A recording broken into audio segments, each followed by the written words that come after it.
Kind and brave, that's our way. Nice to see you here today. Hello everybody, I hope you had a lovely day today.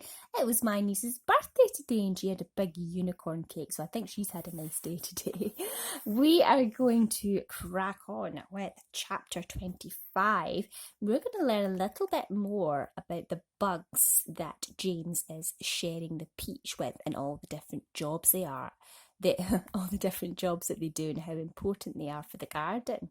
Right, City Llama, are we ready to go? Okay, keep your eyes peeled for all our lovely little drawings. Off we go. Chapter 25. James didn't want the earthworm or the centipede to get into another argument, so he said quickly to the earthworm, "Tell me, do you play any kind of music?" "No, but I do other things, some of which are really quite extraordinary," the earthworm said, brightening.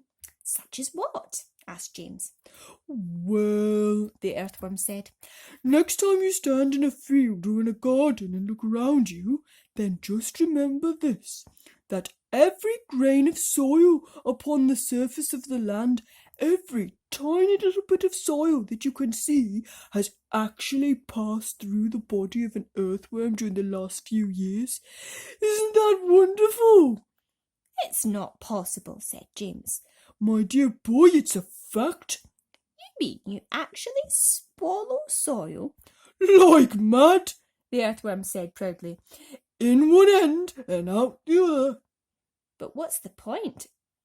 "What do you mean, what's the point?" "Why do you do it?"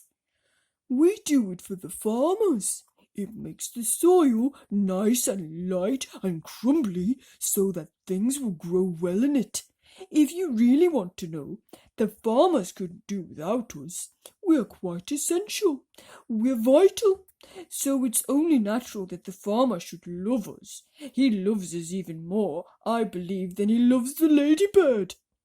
"The ladybird," said James, turning to look at her. "Do they love you too?" "I am told that they do," the ladybird answered, modestly, blushing all over. "In fact, I understand that in some places the farmers love us so much that they go out and buy live ladybirds by the sackful and take them home and set them free in their fields. They are very pleased when they have lots of ladybirds in their fields." "But why?" James asked. "Because we gobble up all the nasty little insects that are gobbling up the farmers' crops. It helps enormously, and we ourselves don't charge a penny for our services." "I think you're wonderful," James told her. "Can I ask you one special question?" "Please do." "Well, is it really true that I can tell how old a ladybird is by counting her spots?" "Oh, no, that's just a children's story," the ladybird said. "We never change our spots. Some of us, of course, are born with more spots than others, but we never change them. The number of spots that a ladybird has is simply a way of showing which branch of the family she belongs to. I, for example, as you can see for yourself, am a 9-spotted ladybird. I am very lucky. It is a fine thing to be." "It is indeed," said James, gazing at the beautiful scarlet shell with the 9 black spots on it. "On the other hand," the ladybird went on, "some of my less fortunate relatives have no more than 2 spots altogether on their shells. Can you imagine that? They are called 2-spotted ladybirds, and very common and ill-mannered they are, I regret to say. And then, of course, you have the 5-spotted ladybirds as well. They are much nicer than the 2-spotted ones, although I myself find them a trifle too saucy for my taste." But all of them loved?" said James. "Yes," the ladybird answered quietly. "They are all of them loved." "It seems that almost everyone around here is loved," said James. "How nice is this?" "Not me," cried the centipede happily. "I'm a pest, and I'm proud of it. Oh, I am such a shocking, dreadful pest." "Hear, hear," the earthworm said. "But what about you, Miss Spider?" asked James. "Aren't you also much loved in the world?" "Alas, no," Miss Spider answered, sighing long and loud. I am not loved at all, and yet I do nothing but good. All day long I catch flies and mosquitoes in my webs. I am a decent person." "I know you are," said James. "Oh, it is very unfair the way spiders are treated," Miss Spider went on. "Why, only last week your own horrible Aunt Sponge flushed my poor dear father down the plug hole in the bathtub." "Oh, how awful!" cried James. "I watched the whole thing from my corner up on the ceiling," Miss Spider murmured. "It was ghastly. We never saw him again." A large tear rolled down her cheek and fell with a splash onto the floor. "But is it not very unlucky to kill a spider?" James inquired, looking around at the others. "Of course it's unlucky to kill a spider," shouted the centipede. "It's about the unluckiest thing anyone can do. Look what happened to Aunt Sponge after she'd done that. Bump! We all felt it, didn't we, as the peach went over her? Oh, what a lovely bump that must have been for you, Miss Spider." "It was very satisfactory," Miss Spider answered. "Will you sing us a song about it, please?" So the centipede did. Aunt Sponge was terrifically fat and tremendously flabby at that. Her tummy and waist were as soggy as paste. It was worse on the place where she sat. So she said, "I must make myself flat. I must make myself sleek as a cat. I shall do without dinner to make myself thinner." But along came the peach, oh, the beautiful peach, and made her far thinner than that. "Oh, that was very nice," Miss Spider said. "Now I'll sing one about Aunt Spiker." "With pleasure," the centipede answered, grinning. Aunt Spiker was thin as a wire, and dry as a bone, only drier. She was so tall and thin, if you carried her in, you could use her for poking the fire. "I must do something quickly," she frowned. "I want fat, I want pound upon pound. I must eat lots and lots of marshmallows and chocks till I start bulging out all around." "Ah, yes," she announced, "I've sworn that I'll alter my figure by dawn," cried the peach with a snigger. "I'll alter your figure and iron her out in the lawn." Everybody clapped and called out for more songs from the centipede, who at once launched into his favourite song of all. "Once upon a time, when pigs were swine, and monkeys chewed tobacco, and the hens took snuff to make themselves tough, and the ducks said quack, quack, quacko, and porcupines drank fiery wines, and goats ate tapioca, and old Mother Hubbard got stuck in the "Look out, centipede!" cried James. "Look out!" Chapter 26. The centipede, who had begun dancing wildly around the deck during his song, had suddenly gone too close to the downward curving edge of the peach, and for 3 awful seconds he had stood teetering on the brink, swinging his legs frantically in circles in an effort to stop himself from falling over backward into space.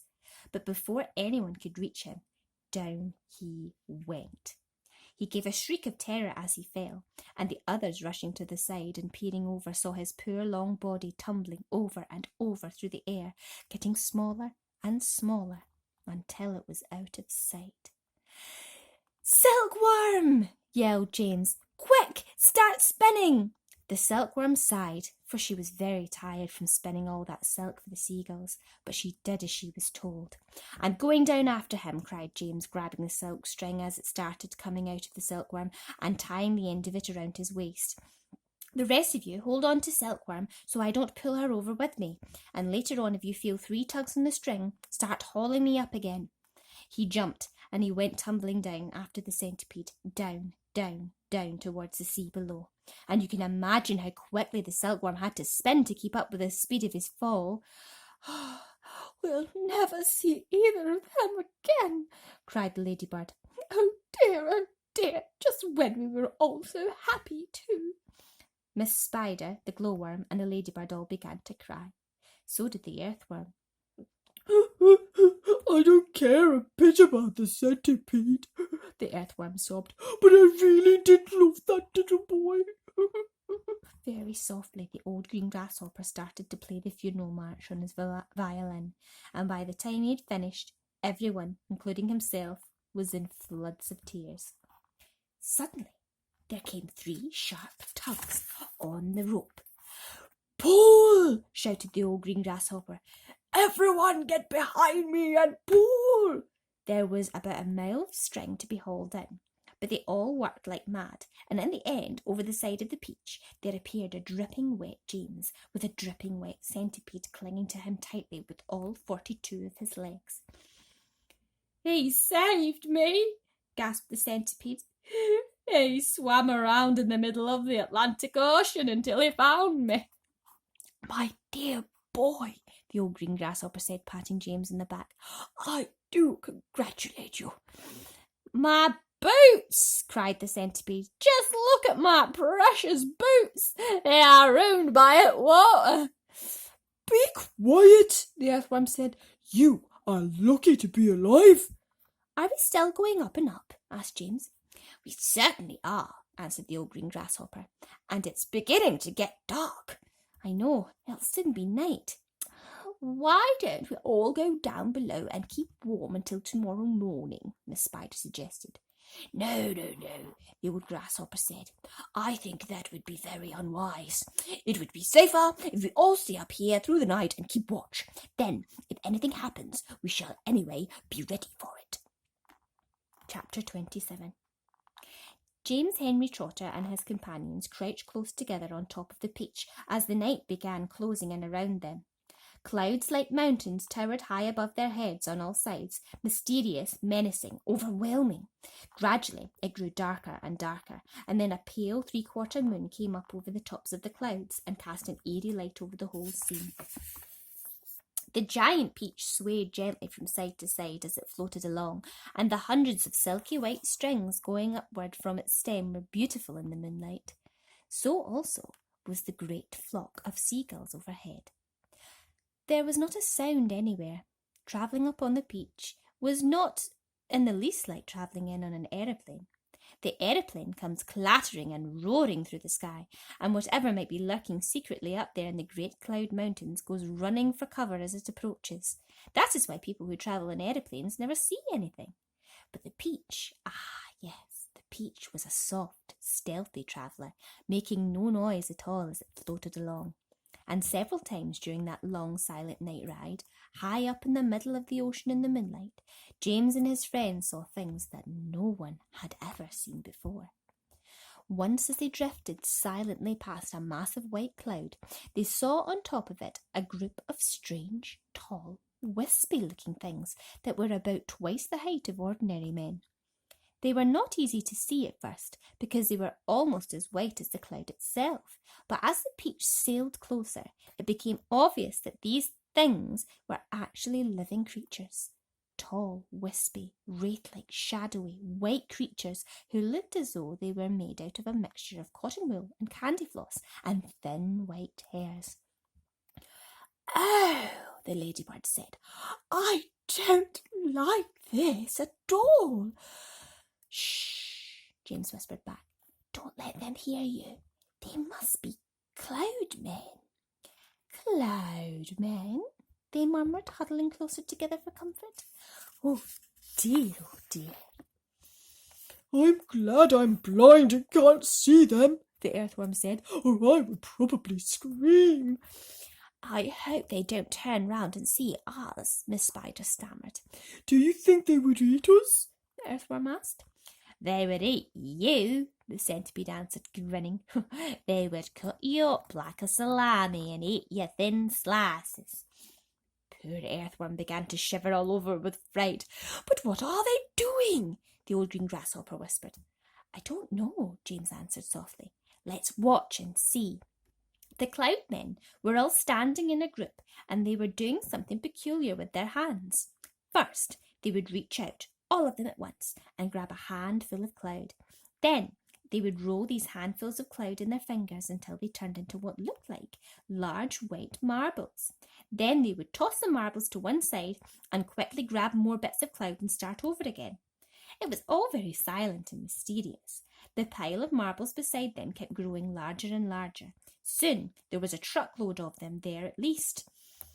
They must be absolutely mad, the centipede said. There's nothing to be afraid of here.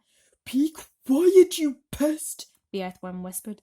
We shall all be eaten if they see us.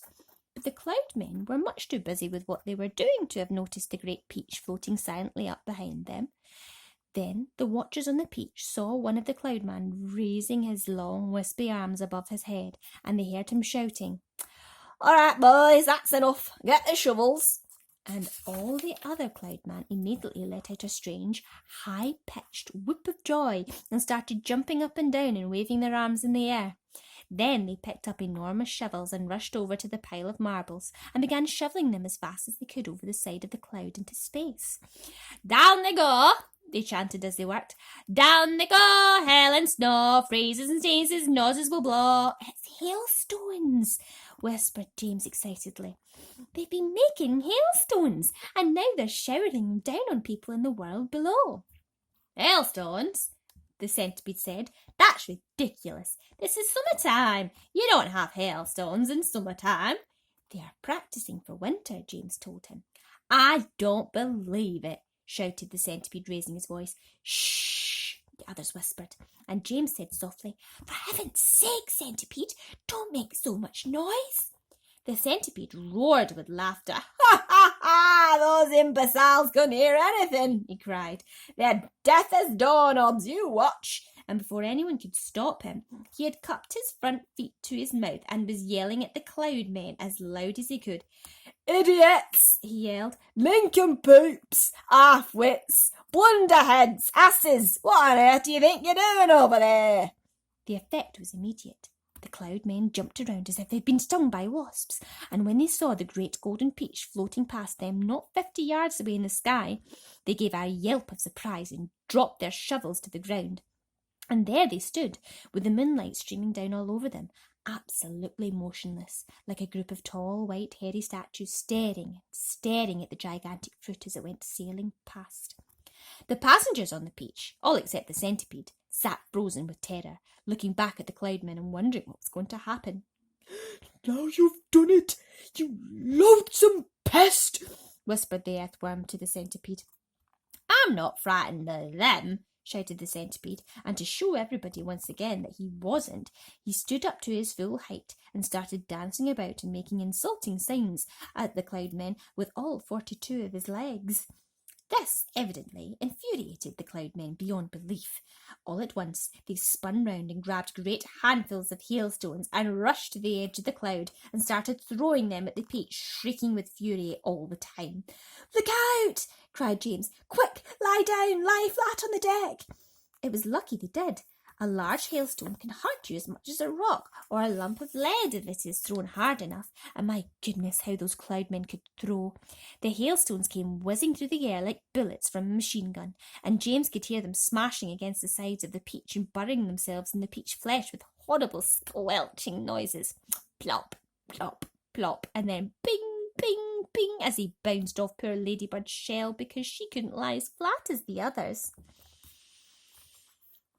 And then, crack, as one of them hit the centipede right on the nose, and crack again as one hit somewhere else.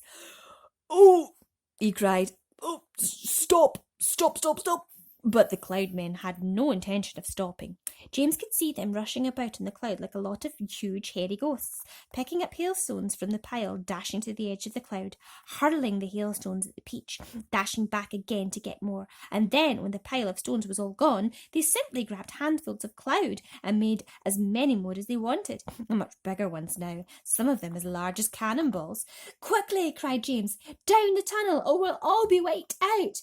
There was a rush for the tunnel entrance, and half a minute later everybody was safely downstairs inside the stone of the peach, trembling with fright and listening to the noises of hailstones as they came crashing against the side of the peach. "I'm a wreck," groaned the centipede. "I am wounded all over." "Serves you right," said the earthworm. "Well, would somebody kindly look and see if my shell is cracked?" the ladybird said. "Give us some light," shouted the old green grasshopper. "I can't," wailed the glowworm. "They've broken my bulb." Then put in another one," the centipede said. "Be quiet a moment," said James. "Listen, I do believe they're not hitting us anymore." They all stopped talking and listened. Yes, the noise had ceased. The hailstones were no longer smashing against the peach. We've left them behind. The seagulls must have pulled us away out of danger. Hooray! Let's go up and see. Cautiously, with James going first, they all climbed back up the tunnel. James poked his head out and looked around. It's all clear, he called. I can't see them anywhere. Oh, that was a good one today, wasn't it, City Llama? Okay, everybody. So I hope you have lovely, lovely, sweet dreams. So until tomorrow night, kind and brave, that's our way. See you all another day. Good night, everybody.